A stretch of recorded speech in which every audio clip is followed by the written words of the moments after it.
Moving on to a different project this time. What I'm going to be working on is the back end of the Unimog. A couple of jobs to do. If we have a look around the back end here. So one of the things the previous owner had done was fit a centralising PTO, but using a chain. I suspect it's made out of a drive for a muck spreader or something like that. And it's actually not a bad setup, but what I've found is that it can occasionally jump a tooth. It tends to go slack after a while, particularly under any significant load. I've got a shredder, and that it suddenly imposes load on the system, and it was inclined to make the chain jump. The sprockets are pretty worn. So I thought, actually, we probably need a better setup here. And the other thing,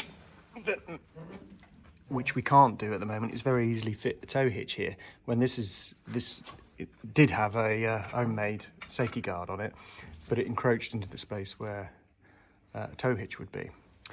So when I bought the 411, the Unimog over here, which is a late 411, basically the chassis, it's shorter, but the chassis is the same as the 421.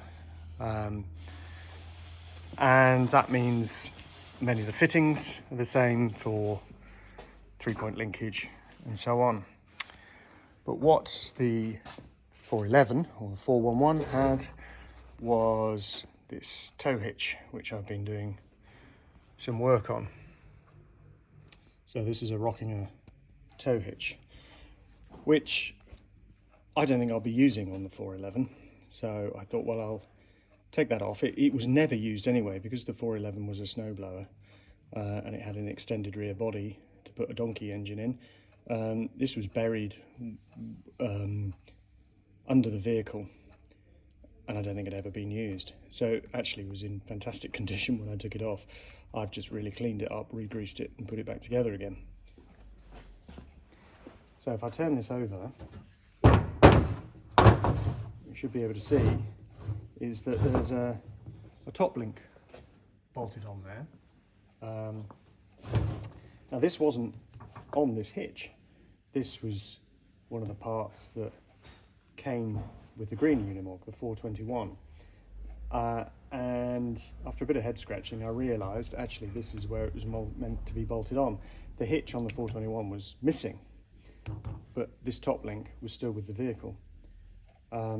So I thought, right, I can put these two parts together and should be able to fit this original style of hitch, the correct hitch, to the 421, and also be able to put the top link on rather than the fixed one that I've got on there at the moment. So the idea of this is pretty heavy, but the idea of this is if you're using 3-point linkage, your tow hitch is up this way. If you're actually towing with it, you flip it around the other way, having taken off the top link, and just use it as a tow hitch. So this is my intention. What stops it rotating? Well, these parts were also with the vehicle. I didn't know what they were for originally, but this is slides in and out, stops it rotating. When you want it to rotate, you slide it back, lock it off, and you can spin it around. So between the two vehicles, just sheer luck really, I've got all the parts I need to make the correct setup on one of the vehicles.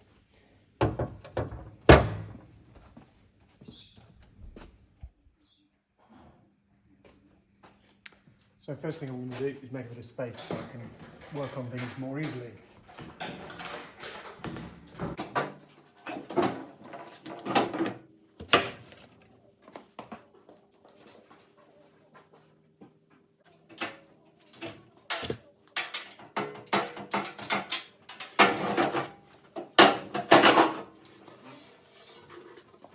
So the removable panel does two things. It means that the hydraulic linkage can move upwards through this gap, but it also gives you visibility from the cab of the implement that you're using, both for hitching and for when you're doing field work with it and things, so you can see what's going on. So my plan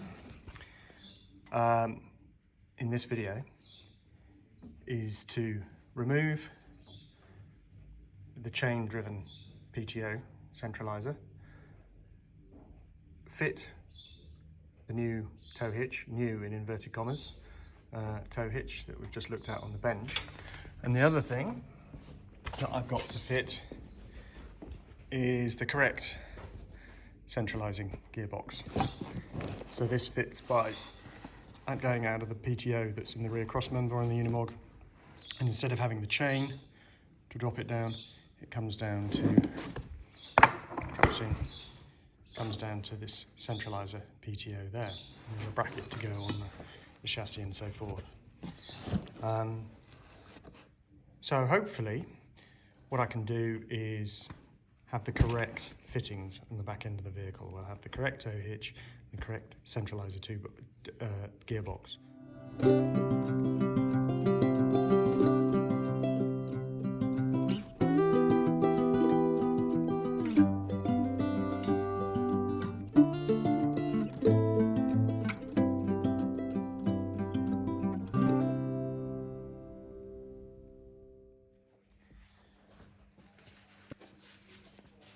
So as part of the modification with that chain-driven PTO, this bracket was welded onto the bottom of the rear cross member. The proper bracket is meant to go on there. When I try it underneath, that brings it up parallel. So I'm going to chop this off, do away with it, and use the correct bracket to mount the centraliser gearbox.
So the centraliser gearbox, I've just slid it onto the rear prop shaft. What I've done with a axle stand and a bottle jack is just line up what will be the output shaft with the tow hitch, so it's centralised.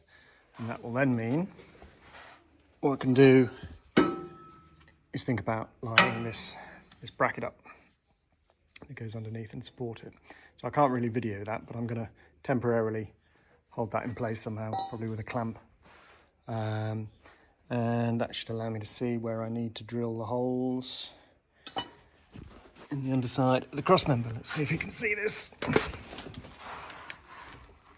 Okay, so I've cut off the bracket, the welded on bracket, and cleaned that up. So it's that face that the new bracket is going to sit against. And you can see there's a couple of bolts dropping down here now, which will hold this bracket on, like so, and that will in turn hold the centralising gearbox in place. So I've just sprayed a little bit of paint on the underside where I cut bracket off so it doesn't corrode, and while I'm waiting for that to dry, I'm going to work on the hitch, which is dismantled. This all slides inside the tube here. This is really just a big rubber damper. When the hitch is pulled, this just damps it slightly and also works in compression. But there's a couple of grease nipples here for making sure this can slide. I've cleaned all this out and degreased it, so I'm now going to put fresh grease in there, reassemble it so I can think about passing it in through to the rear cross member and bolting on the tow hitch. So we're getting closer.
Tow hitch is now bolted on, as is the lock for preventing the tow hitch rotating.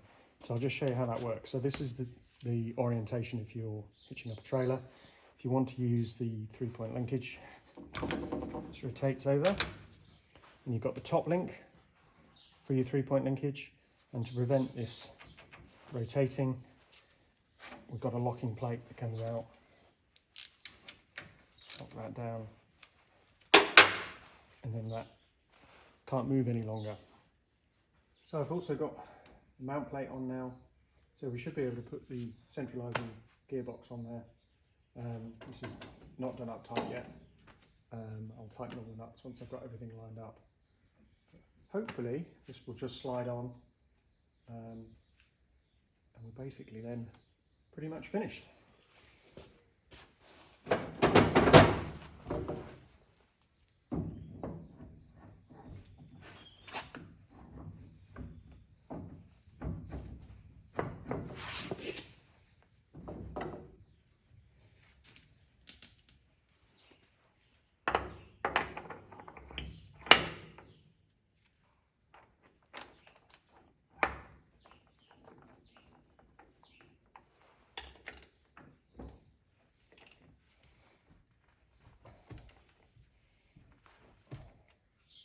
Anyway, we're at a point where I think we can probably put 3-point linkage back together.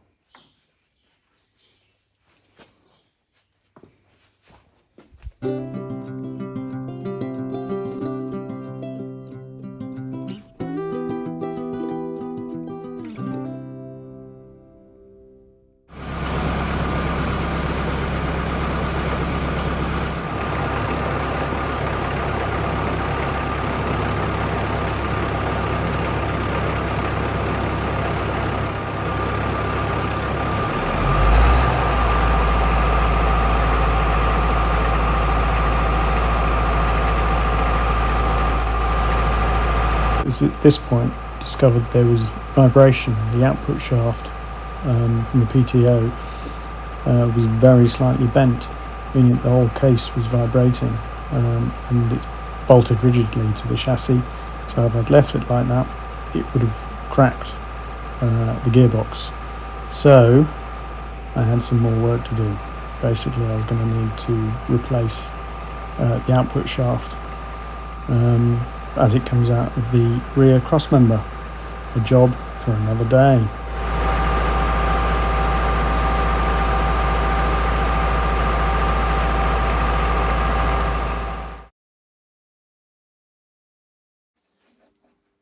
So fortunately I've got another bearing block for the PTO output shaft on the shelf, but this one has the wrong size of PTO output shaft. Now on the my 41, this output shaft is clearly, not really, but clearly is just slightly bent, and it's making the centralising gearbox wobble. And what that's going to do over time, because that's an aluminium casting, if I bolt that to the cross member and leave it like that, it's going to crack the gearbox casing, which would be bad news. So I can either take out the existing PTO that's in the Unimog now and replace it, or I think what I'm going to do is just replace the shaft in this one and then swap them around, and then I'll have to replace the shaft in the other one in time. Now, again, more by luck than judgment, I've got the correct shaft to go in here, because I knew if this was going to be any use to me, I was going to have to change this output shaft anyway. So because this has been apart, it should come apart relatively easily. There's the dry flange out, and this should push out. Sometimes they need a bit of hammering out. So there has been some moisture in there. You can see there's a bit of corrosion on there, but it's all on one side. So I think it's sat unused for ages, and top surface where the oil has run off and the condensation has settled on it, it's corroded a little bit, but it's not bad. This should have they're not grease filled, they're transmission oil, so EP90 usually goes in there, but the bearings are all right. We should be able to put this back in. There's a little thrust washer it's got to line up with. I think it has, but I'm going to check.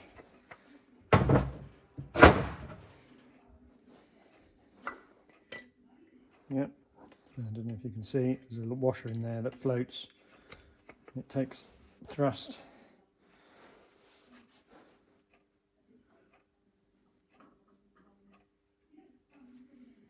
Yeah. Now I look at this though, I think I can see that this front seal is no good. There's plenty of movement there.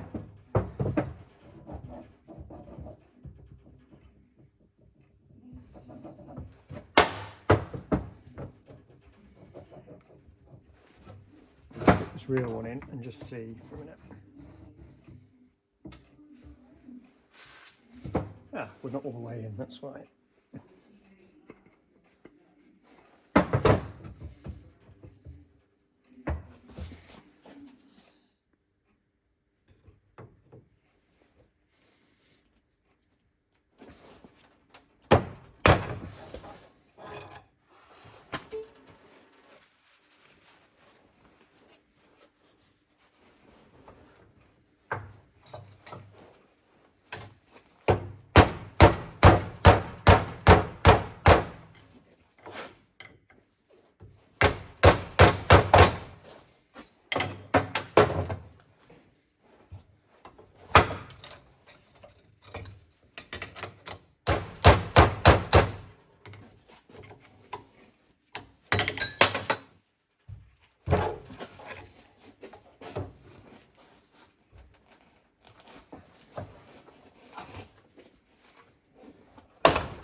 So I decided the seals did need replacing.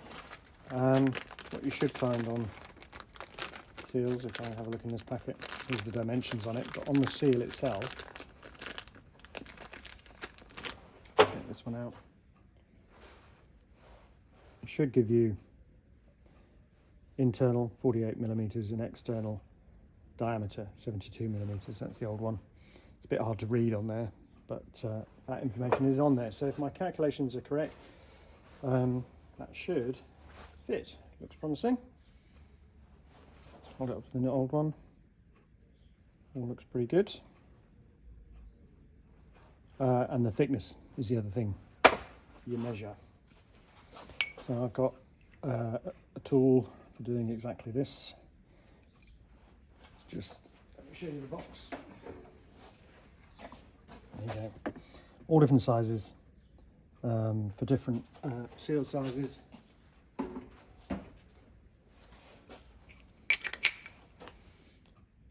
So we can lock them in with, I think.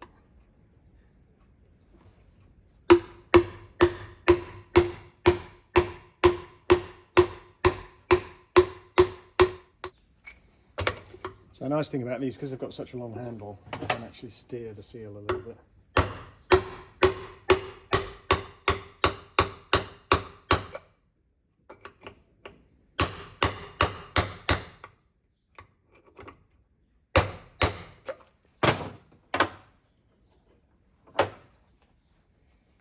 Now I'm going to do the other end.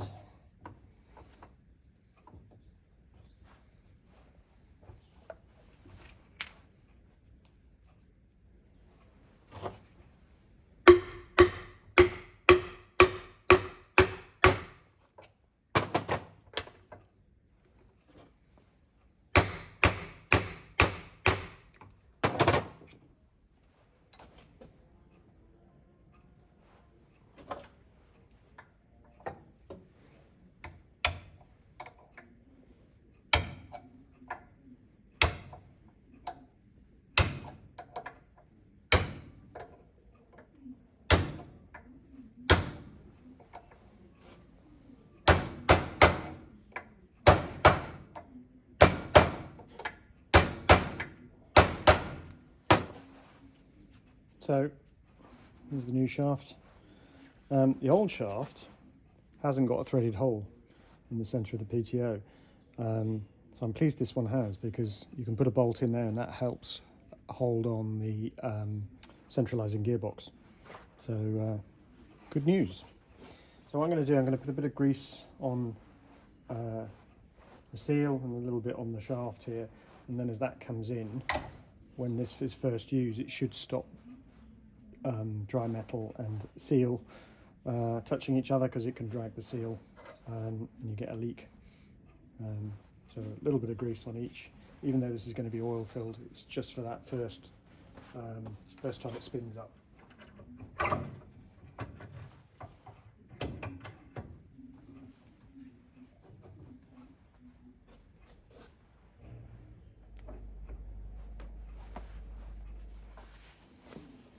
So rather than hammer the shaft in, there's quite a hefty washer that holds the dry flange in. A splined dry flange goes on there. But what I'm going to do is use, that's the bolt that was in there, I'm going to use an overlength bolt and see if that will pull the shaft in. We'll see what happens.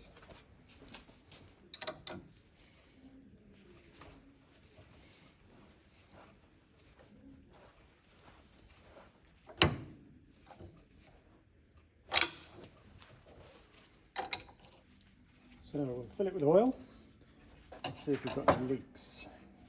Hopefully not.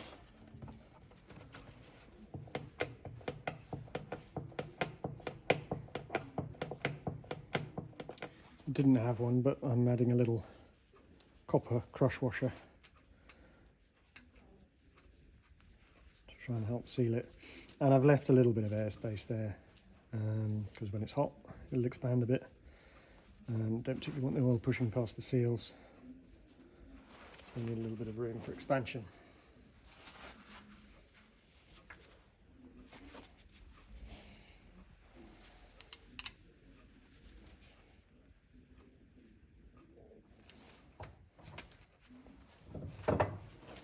And that's it. That's the drive shaft, and the gearbox will go that end. That's the output end. And so far, nothing's dribbling out, so all good.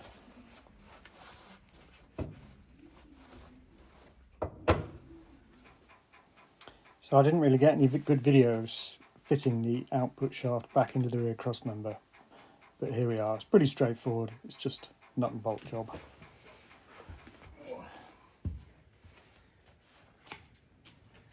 So that's the centralising gearbox. Sometimes it's called the banana box because of its shape. 3 gears, keeps the rotation in the same direction. It brings the PTO down towards the centre of the vehicle. On the back, there's 3 bolt holes, and these bolts come through the brackets and should hold it in place. So we'll see whether it goes on the PTO shaft. It's quite a lump.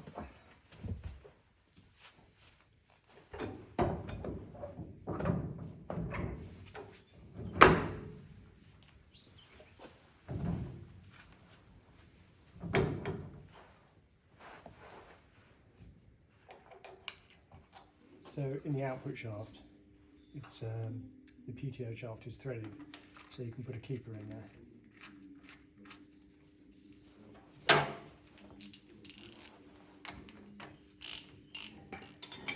So in theory, it will now work.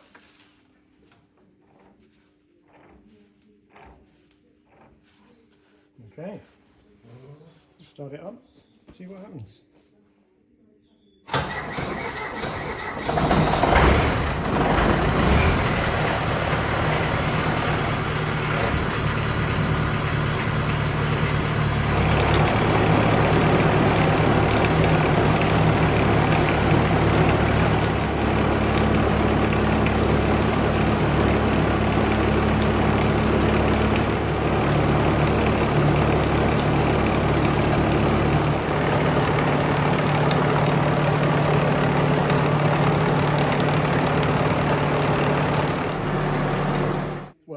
vibration's gone, so fitting that new output shaft has done the trick. Should mean not in any danger of cracking the case of the centraliser gearbox. What's the purpose of this? Well, some implements need the PTO to be in the centre and lower. I can run my implements off this top one, but the UJs are through in the cardigan shaft. Universal joints are at more of an angle, so that they're having to do more work. Whereas here they should be more in line, more central, hence the name. So when we one day finally get some dry weather, I'll be able to put it to use.